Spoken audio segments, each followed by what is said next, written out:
least I'm not invited to do so at this moment.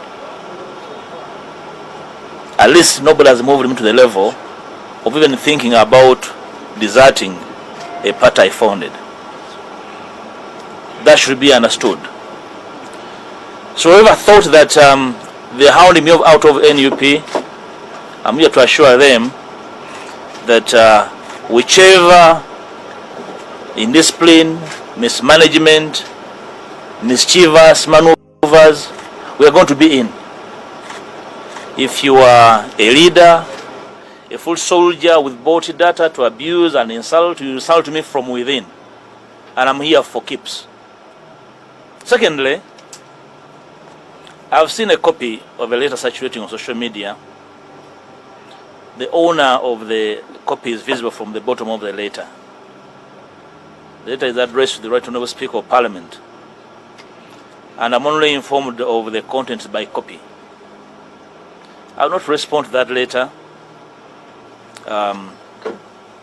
Save to restate my position as communicated earlier to the party and the nation, that I affirm the fact that I confess no wrongdoing, whether in law or elementary common sense. The position of the law has been clarified to whoever wished to understand, but not to deliberately slander, and those who know deliberately wanted to slander me, or to gain short-term political capital out of the current situation. So I did state my position. It is the position of the law and common sense. I wish to reassure all comrades in the struggle for a fair Uganda that my commitment has never waned, that I'm not and shall never be part of any form of corruption. I've never been indicted of corruption. I am never corrupt, and nobody will invite me into corruption. So when we find ourselves disagreeable on anything in our midst, as a party, as change-seeking forces, we must find mechanisms for mature resolution, which is different from grandstanding and desire to settle political scores at the expense of reputations of comrades with whom we struggle to offer the country better leadership. Ugandans must be encouraged, and I'm here to encourage Ugandans at all times to question the decisions of their leaders, especially those in higher offices that make a decision on their behalf and acting on their behalf. In the current circumstances, it's not difficult to tell that the objective was never on accountability, because no one provides accountability on social media or at press conferences. The previous days have cast much doubt within the Ugandan populace and our partners beyond our borders is whether our party is capable of handling Hominga's tasks of liberation and effecting solutions to the political and social challenges of our country.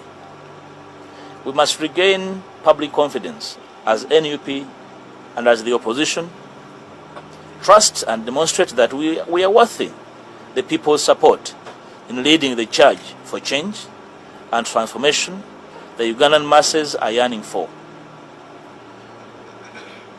You can note that in the current circumstances, like we are observing all over the last 1.5 months, General Museveni has been candid to us, at least, over his dynasty agenda, including the latest reshuffles in the EPDF that saw his son ascend to the helm of the country's military. Unfortunately, the largest opposition party in the country looks clueless and unable to guide its bruised cadreship on what next. Even the renewal of the term of the EC commissioners, who bungled and fixed with the last election, did not raise the curiosity of the largest opposition party in the country. Let me now assure the entire NUP leadership, membership and supporters and the general public that NUP is my party, and I harbor no intention whatsoever of leaving, like I said. And the next days or weeks, I will embark with colleagues that concur with the challenges in the party on a program to reform the party and make it a credible party and competent as a party or as a government in waiting. I am aware of our supporters in the diaspora that are very desperate. I'm here to appreciate you. Your immense support is appreciated in building our younger party and the quest for a new Uganda in general. I am aware the diaspora interacts with a lot of information, but largely a lot of misinformation, targeting their justifiable desperation for change. I pledge to you my availability and the clarity of mission and purpose in whatever we do to change the trajectory of our nation. Ugandans in the diaspora are desperate to cement their contribution towards change beyond social media commentary and material support, which seem to be a major preoccupation of many leadership here in Uganda. We should be embarking on a joint push for major reforms in our electoral laws and major constitutional shifts to enable diaspora citizenry participation in our electoral activities beyond manipulating the change agenda by selfish individuals here. By the end of the planned NUP reform process that I've pledged, arbitrary, opportunist, and deviant work methods, lack of internal conflict resolution mechanisms, nepotism, corruption, greed, and abuse of office, including extortion and blackmail, will be a thing of the past. Finally, I will be unveiling to the public what next in the coming weeks, and I will share with the NUP membership and change-seeking forces what I believe my party and myself can contribute to the change agenda, given the time frame at our disposal and the urgent need for us to coalesce and find bearing for the Uganda that we need in the immediacy. I thank you for God and my country.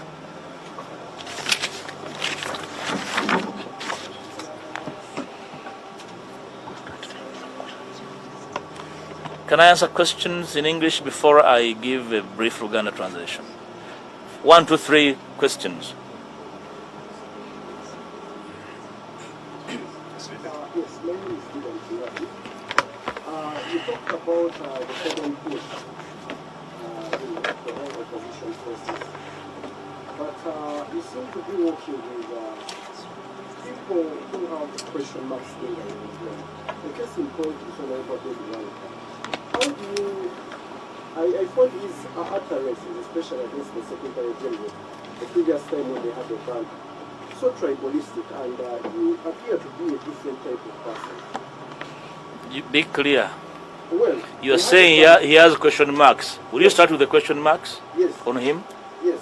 The question marks are border on the tribal undertone that he usually propagates. And the case in point is, just a few weeks ago, if you're active on X, you'll see the number of comments that he made against the Secretary General, which I find not problematic. The only problem I find with him is him trying to paint a picture that, and it's problematic for us, that any Munyankole, any Muchiga, maybe is working from 7. You seem to be a unifying figure, but moving with... The Honorable Bedwanika is very articulate.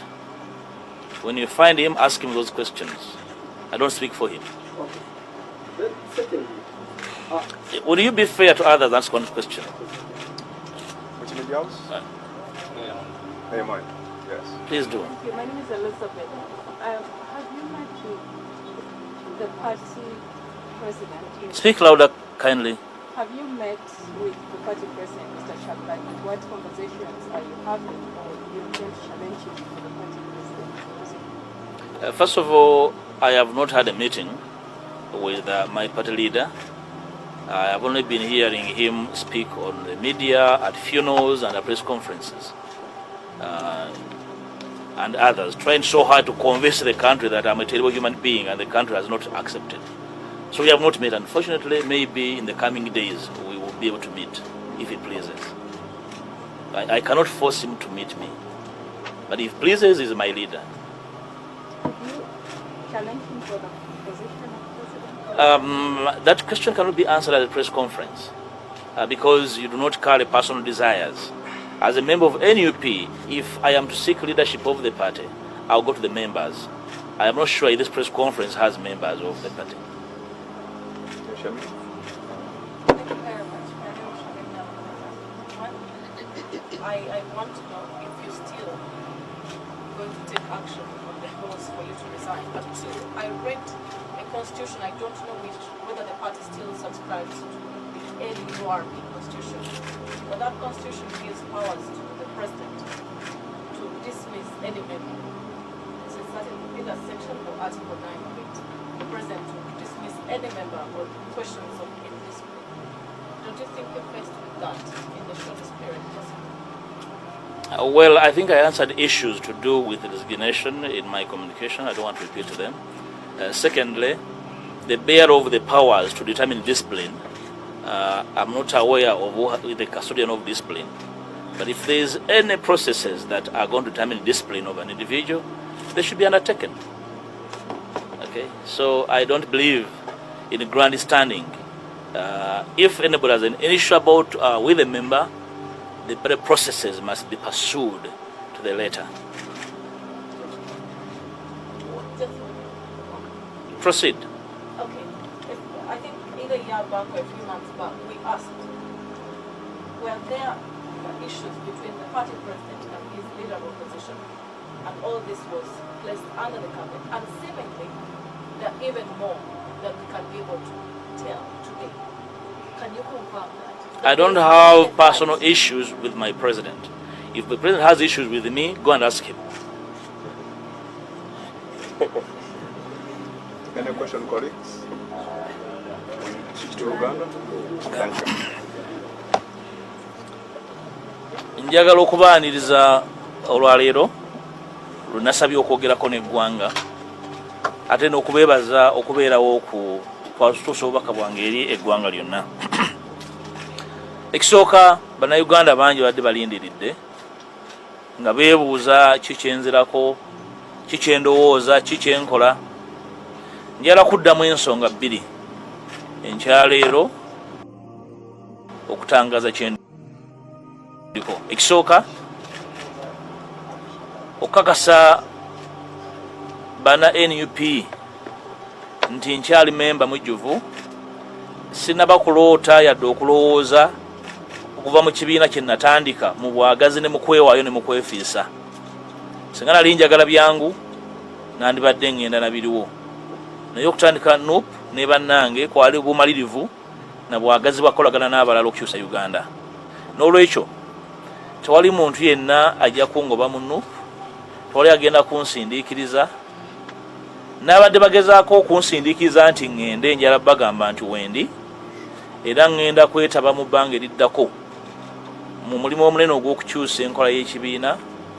Ekibiina kibe nga tekitambula nga bwe twagala okujja mu buyinza, nga kitambulira mu biragiro naye nga kitambulira mu kugoberera amateeka n'emitendera, okuwuliziganya nga waliwo obutakkaanya ku nsonga yonna, okuwabuligana n'okuwangana ekitiibwa.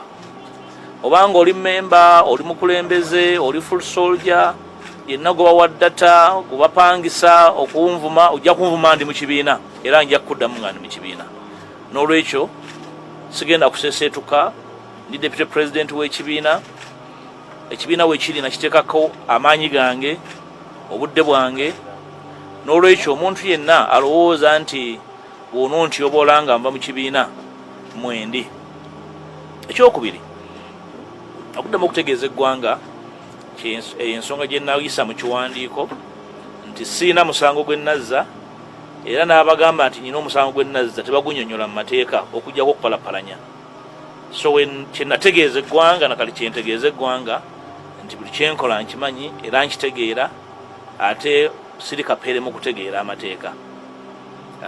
Ekyokusatu, okutegeeza abo bonna betukkaanya mu Uganda gye twagala okuzimba empya nti nja kubeera nammwe era sijja kukyuka era sikyukanga, naye okujjako okweyongera obumalirivu naddala nga ndaba embeera eyagala okujjawo ey'okusindiikiriza, okunyigiriza n'okutyoboola abantu abakoze byonna kyetusobola okuzimba wetutuuse. Nja kutambula nammwe si mu NUP mokka n'ebibiina byonna ne bassekinnoomu abakkiriza mu nkyukakyuka era nga bakkiriza nti Uganda weeri yeetaaga obununuzi obw'amangu. Kineeraliikiriza nti mu kiseera Omwami Museveni amaze okulangirira obwakabaka bwe, ate ffe abaagala enkyukakyuka tuli mu kulwanira bukunkumuka na bitole bya mmere. Nga Omwami Museveni amaze okuzza akakyuka ebyokulonda ketugamba nti kaakwata mu kalulu akaggwa, ffe ekibiina nga NUP ekisinga obunene mu opposition tuli awo, tuli mu kwemagaza nga zadde ekifudde. Tulina kye tulowoozaako, tulina kye tutegeeza ggwanga, naye tuli mu mbeera ya kinyumu. Ngenda kwetaba ne bannange bwe tuli mu kuvuganya nga nsinzira mu kibiina kyange n'okwagaza ekibiina kyange ddala okwagala enkyukakyuka so si okwagala n'okwenyumiriza mu kinyumu. Tukole ebyo ebisoboka nene munda mu kibiina okulaba nti wabeerawo enkyukakyuka ezinaalambulula enkwata y'ensonga, enkwata y'ensimbi, enkwata y'obukulembeze n'empisa mu kibiina okutwaliza wamu, kubanga kye kimu ku bintu ebyekkekwa mu kibiina kyaffe. Njagala kuugumya bannayuganda naddala abawagizi baffe abali ebunaayira. Bannaffe abali ebunaayira batuwagidde nnyo okuva bwe twatandika NUP. Beewaayo nnyo obudde bwabwe, ssente zaabwe ze bafuna mu bugubi okuyimirizaawo emirimu gy'ekibiina. Njala bategeeza nti sigenda kuseeseetuka ku ebyo bye mumanyiiko era byenkyaliko. Ekyokubiri nti nze ne bannanga balowooza nti tuziŋŋamye okukwatagana okulaba nti tuteekawo enkyukakyuka ez'omuggundu mu mateeka agafuga ebyokulonda, kubenga okwetaba kwamwe mu byobufuzi tekukoma kuteeka biwandiiko ku mitimbagano na kusonda ssente, naye nga musobola okulonda, musobola n'okubaako bye mubuuza mu butongole ne buddibwamu nga bannayuganda ab'obwebange, nga mwe muli n'okuteekawo ennongoosa mu ssemateeka okulaba nti bannaffe abali e Bulaaya, abali e Bunaayira, abali mu nsi nga babonaabona beetaba mu kukyusa eggwanga lino so si mu bigambo bugambo. Ekisemberayo ddala njagala okukakasa banna NUP nti ndi nammwe wendi, era buli nsonga yonna gye tutakkaanyaako tujja gitereeza mu kibiina, naye ng'enkola y'ekibiina gye ngenda okutabamu okukyusa. Mwebale nnyo. Some questions? Yes, sir. Mention you.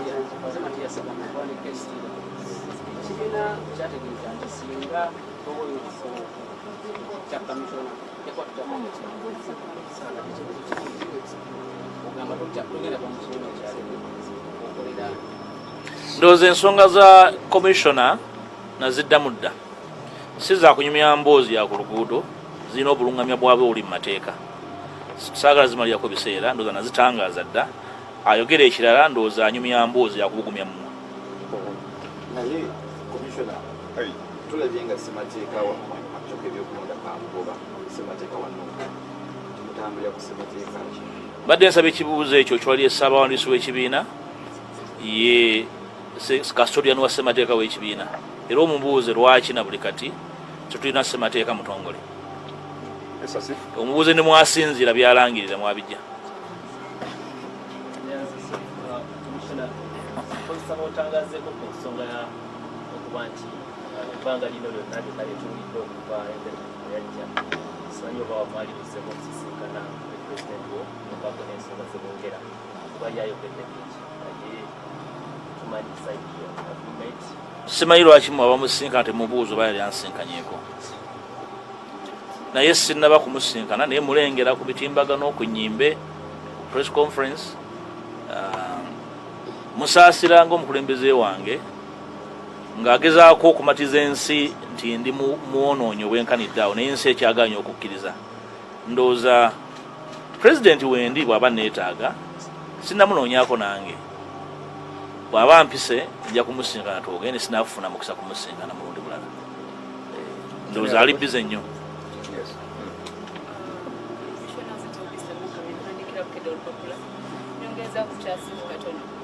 Mabegakaawo pulezidenti wa NUP yayita olukiiko lw'abantu bonna aba NUP, naye kiteeberezebwa abantu bonna aba NUP nga ababaka ba NUP, naye kiteeberezebwa nti tewaliyo.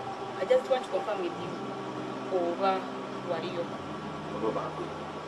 Ekisooka okusalawo okugenda mu lukiiko nze mba nsazeewo era bwe ngamba sijja kugenda era nze mba nsazeewo olukiiko olwo lwampitibwamu naye nga tewali nsonga ya Simba eruntwalamu simanyi oba mwamanya ebyafaayo nga byali bya Simba ebyaluvaamu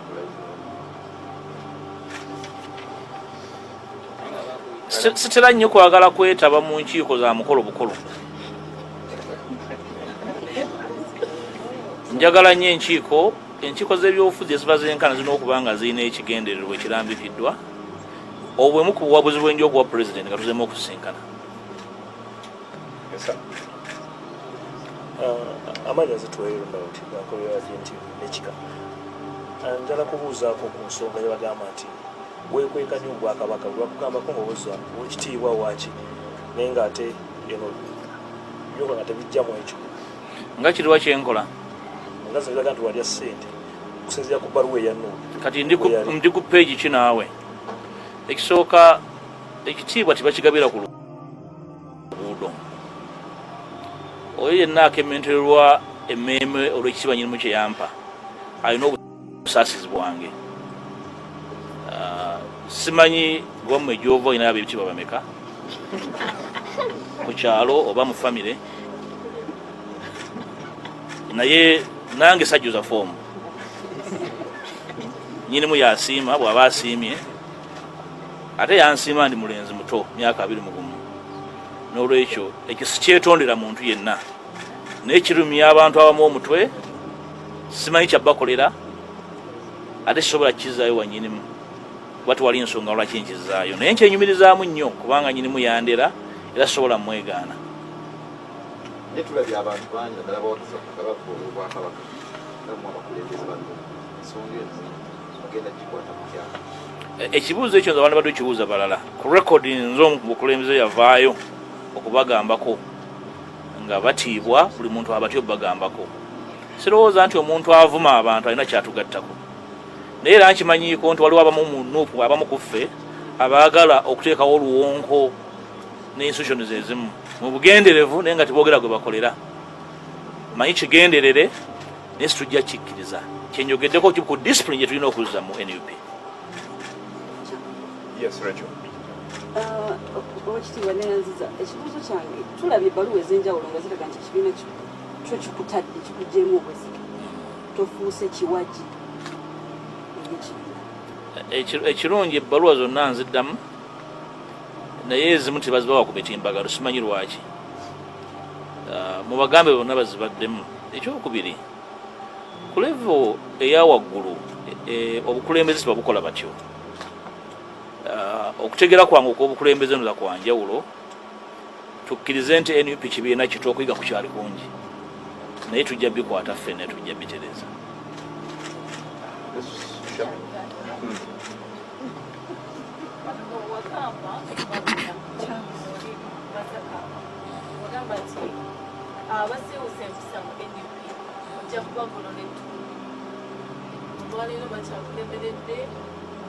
Era okugolola abantu ettumba si mukolo tujja bakuŋŋanya ku mukolo oba manseeko amazzi wagola ettumba. Kirimu okusomesa, kirimu okujjukiza, kirimu okukangavvula naye kyonna kitwala obudde kubanga okuzimba ekibiina nga institution eggumidde eyimiridde nga teyimiridde erina emisingi etasimbye mu musenyu kitwala akaseera. Ndowooza nti tuweebwe obudde mu kaseera kano buli muntu tumulaba waayimiridde ku discipline mu kukola ebituufu mu kugezaako okutyoboola abalala. Ndowooza byonna tubiwa obudde ne bannayuganda abatufuula kye tuli batulaba bajja kutwawulamu ebiseera nga bitambula. Kyenjala okuddamu kyenjogedde nti sijja kuva mu NUP naye nja kugibeeramu ng'olwo ettumba abo abalowooza nti bajja gitwalanga ekintu ekyokusaaga. Ekitiibwa kiki kyoyogera ebigenda amaaso nga gwe ssentebe wa NUP mu Buganda amyuka pulezidenti wa NUP mu Buganda kugenda amaaso e Masaka bitwala abakulembeze baakolo ne beekuba ng'ekimu ekibinja bagamba kyakunga ekirala nga bagamba kirimu omukono kiki kyoyogerako. Ensonga z'e Masaka naziwaako obuwabuzi era obuwabuzi obwo buli ku record ebiwalaba byebiviira mu batawulira singa bampuliriza nga Ssekanyolya tibyandibaddewo naye ndowooza nti yali lesoni nnene eri abo bataagala kuwuliriza n'abalowooza nti osobola okutambuliza ekibiina ku biragiro n'obwetaavu bw'abo abantu abatono okuwabula kwange kwe nawa e Masaka nkyakuyimiriddeko nti ebintu ebimu birina okuyimirira buli muntu ategeere gy'alina okukwata waliwo abaatumwa ku mugga ne bagenda kuleeta mafuta waliwo baatumwa enku ne baleeta ssanja n'olwekyo singa tuwuliziganya ebyo tibyandibaddewo. Yes, Wandera? The last two. Wandera and Sam. Honorable, you've been very good about fighting the divisions and the fights in NUP. And can maybe take maybe a memory lane in other parties.